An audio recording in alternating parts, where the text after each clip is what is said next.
yookiin immoo kararraa goriidha. Kaabineen silaa kaabineedha. Gaafuma shuumamtedha akka itti ummata nyaattu, ummata gidirsitu, ummata buqqiftu baratti. Sun rakkoo miti. Garuu mootu hannuma kana miidhama ummanni keessa jiru kana. Amma shimallis illee waan uu godhaafi miti. Waan uu godhaafi miti bar. Maaliif hin dhagayiniidha laa. Anamma waan kana bar warra biyya biraa bulchuurraa hin dhagenne bar. Naannoo ijoollee ma'aarsiitti irra dhage kabbirooti ma'aarsiitti natti hime. Akka haasayaatti natti hime inni. Sagalee nuu ta'iifi miti. Alla adelam amma akkasi warri itti koomentiin arrabsan uffattan karaa miti. Doktoriidha maqaa doktorii kanaan kabuusa hochigaa innaa waraallen. Haasaya keessa waan biraatiif osoo haasofnu natti hime. Barrakkoo ummanni keenya keessa jiru nu keessa jiru kana haasaya wayii keessa shimallis qubaayyuu hin qabu. Isin ajaa'ibu inni hoo ka biyya bulchu ka quba hin qabne. Jarri hoo ka waan itti jiru kana himanne kam ajaa'ibda. Biyya bulchaa jira amma jechuudha akka kanatti. Isin ajaa'ibu. Wallaahi kun wallaa dhugaa isinitti hima isin ajaa'ibu. Isarrattu maaliif mootummaa filtan jedhan inni quba irraa ciran bar. Quba irraa ciran bar. Nama si filatee siif jecha qubni irraa cirame akkamitti ati dhaga'uu dhabdeedha koo. Maal jechuudha. Yoo har'a ummata kanarraa quba cirte iftaan ati gaafa aangoo qabatte ka hura jirtullee ummanni kun maaliin si filata. Waan gootan hin beektan hin qabsoofna jettan akka itti qabsaan hin beektan. Karoora qabsoon qabdan. Karoorri warra biyya bulchuutii fi warra biyya qabatuuf deemullee tokko makka uhaa qidaa uhaa mallisnu. Ummata maa filatte. Arsii keessatti wanti ta'aa jiru wanni arsii keessatti ta'aa jiru yoo rabbummaan tokkochi dubbate malee na dhageeffadha qalbii na dhageeffadha. Wallaahi waan ummata keenya ka arsiitti irratti ta'aa jiru. Waan ummata keenya ka arsiitti irratti ta'aa jiru yoo rabbummaan tokkochi dubbate malee waan namni dubbatee fixuu miti jiran. Nama kana dhaabee jira warri mukaa quba isaa laalee yoo qalamiin qubarra jiraate quba irraa muraa jedhan. Milliki maal garaagarummaa qaba qaamni ummata siyaasa irraa bilisa akka milishaan giddiin qalama itti dibdu quba irraa ciru milliki garaagarummaa isaa maali? Maaliif mootummaarraa madaabaraa fudhattee jedhani madaabaraa baxabaxanii obaasanii jedhan hawu maal jechuudha? Ummata namni ummataaf qabsaa'u akkamitti ummatarraa quba cira?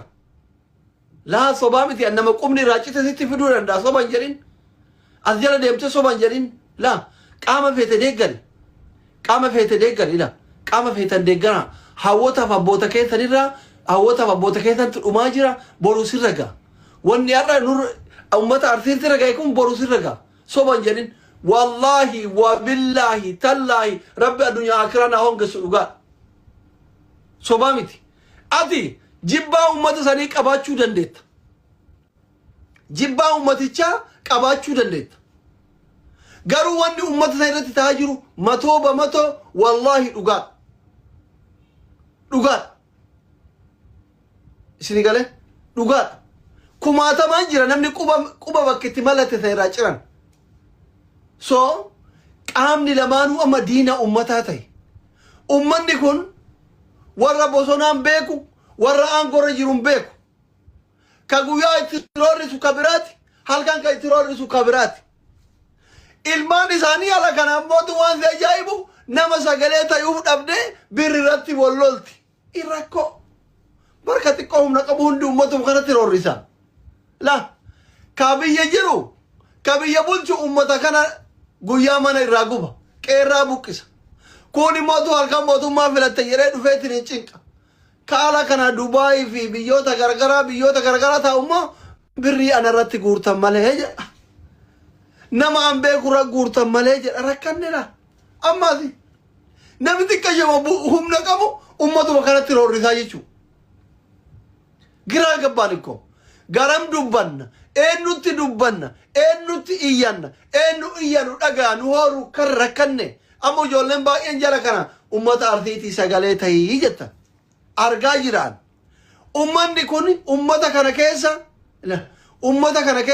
anuyyuu fira qaba fira nama buqqa'e ka du'e jidduu fira qabaan fira keessayyuu fira sirritti natti aanu ka haati isaatii fi abbaan kiyya tiruutu jira ka waan amma arsii keessatti ta'aa jiru kana keessatti nama du'e jira namni anaa foonii jechuu ila ka dirqama oromummaa du'u osoo hin taane akka foonititti rakkoontu manaayyuu nu galtee mana nu galteetiniin durbicha kiyya ka horii wajjin eenee guddannetu du'e waan kana keessatti kama anaan hiriyyaa mucaan adaadaati yaa jechuu isini galee maqaa asirratti meeshiin gochuun barbaadu warru taaziyarra jira warri keenya isini galee miti nuti akka oromootittuu osoo hin taane qeeyyuu nu galtee nama yoo dubbanne sagalee nuu ta'u sagaleen keenya kun bira ga'u dhabne jaran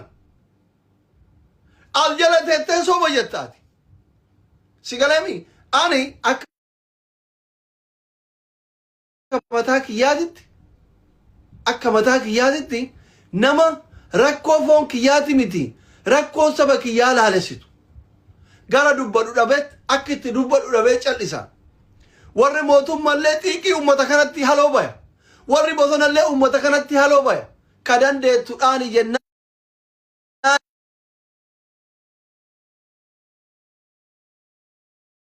ka dandeettuudhaani jennaan gowwaan galee jaartiidhaanee jira jarri guddaa ofiitii wal sodaata gizee warri mukaa deebee milishaan dhuftee ummata mataa keessa tumti yeroo milishaan gabana godaante warri mukaa dhufee jara kenna dhageeffadha ummanni kuni ummata nagayaati ummata siyaasa irraa bilisaati kaqee irraa buqqiftanii mana irratti gubdanii qabeenya jaraa saamtanii deebitanii akka waan ummanni arsii jibbaa amantii qabuutti alagaa irratti duula baasiftan duula maqaballeessi ummanni kun qabeenya ofii dhabet manarraa buqqa'et bin akka bineensatti mukatti galet muka jalatti dhalet harki irraa citet baxaabaxanii yuuriyaa fi daappii obaaftanitti akka waan ummanni kun jibbaa amantii qabu akka waan arsii keessa islaamni qofti jirtu beeta kiristaanii guban jettanii dhugaa jarallee awwaaltanii dhiiga jarallee awwaaltanii qabeenya jarallee barbadeessitanii olala irratti oofsisaa jirtanii jechuun ila aangoon ergisa aangoo fi qabeenyi fayyaan sini galee aangoodha qabeenya fayyaadha ergisa sirraa deema kun yeegizaawi no Minilik Itoophiyaa kan keessatti humna qabuyyuu osoo lubbuun jiru dhudhuufee du'e dhufuu qabatuu hin danda'u gizee deema akkatti wannoo mindinoo ka akka gaangeessan bilbila huddurratti ka daa'imaan baatan kana maal jedhanii ka daa'imaan baatan waan daa'imaan beerri baatu kun maalin waan daa'imaan baatan biyyatti kalloo hodhaniifit kalloo irratti qorkee godhaniifi gizee deemu shak xar jedhaa deemaa ture Minilik ka humna qabu guddaan sun jechuu ka ummata harkaa fi harma irraa cire Haile Sillaasee dhufe inni illee hin kute Dargi dhufe inni hin kute Mallasa dhufe hin kute Haile Maarami dhufe hin kute ati illee hin kutta yookaan jiruun gadhiifta yookaan du'aan gadhiifta taraadha yegizee guddaayinoo ka humna qabu zalaalam jiraata rabbi qofa aangoo fi qabeenyi ni darba fayyaan ni dabarti kanaaf isin warri bosona keessa jirtanii fi warri aangorra jirtanillee ilmaan abbaa tokkooti ummata kana irraa dhalattan ummanni keessan jibbaa keessan hin qabu maqaa keessanuu hin beeku eree baxaam yaasaazzanii maal wanni nagadiisu maalni beeytanii ana hunda caalaa wanni nagadiisu maalni ummanni kun siyaasa hin beeku jara hin beeku waan deeggaruu hin qabu yoo gibira fidanii gibira kafaluu qofa deeggarsa fidanii kennuu qofa homa jarri jedhanii kennuu malee waa takka hin beeku tizaaz kalaayinoo jennaan kennuudha ummata miskiina marfuu halqalam jedhaniin warra akkanaa kana marfuu halqalam jechuun hin beeytanii afaan arabaatiin marfuu halqalam jechuun maal jechuu beeytanii afaan arabaatiin ummata diliin qabne hiwwaa minim waa takka hin beeyne jechuudha. Waa takka kan beeyne kaayyaa fuudhee hunduu ana aabbadha jedhee ka dhufee ajaje waan harkaa qabu itti kennu. Ummata miskiin